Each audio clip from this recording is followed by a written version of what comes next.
നമുക്കൊരു മത്തി വെറൈറ്റി ആയിട്ട് ഉലർത്തിയെടുക്കുക. അതിന് വേണ്ടിയിട്ട് മത്തി കഴുകി വൃത്തിയാക്കി എടുക്കുക. മഞ്ഞൾപ്പൊടി, കാന്താരി മുളക്, തേങ്ങ, ഒരു മുറി തേങ്ങ ചിരകിയത്, കറിവേപ്പില, മുളക് പൊടി, ചുവന്നുള്ളി അല്ലെങ്കിൽ കൊച്ചുള്ളി.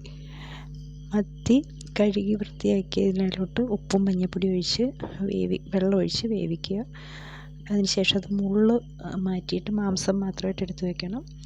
ശേഷം ഒരു മിക്സിയുടെ ജാറിലോട്ട് കറിവേപ്പില, കൊച്ചുള്ളി, കാന്താരി മുളക് എന്നിവയെല്ലാം ചതച്ചെടുക്കണം.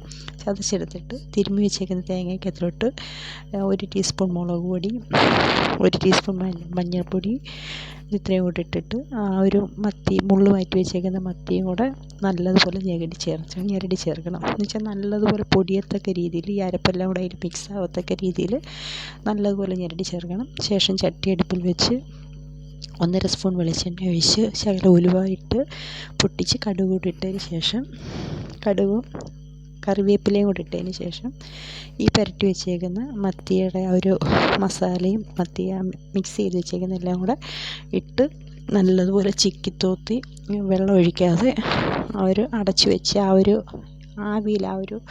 ആവിയിലൊന്ന് നല്ലതുപോലെ തിക്കാവുന്ന നല്ല മൊരിഞ്ഞെടുക്കണം. എന്ന് വെച്ചാൽ നല്ല ഒട്ടും ഒരു ശകലം പോലും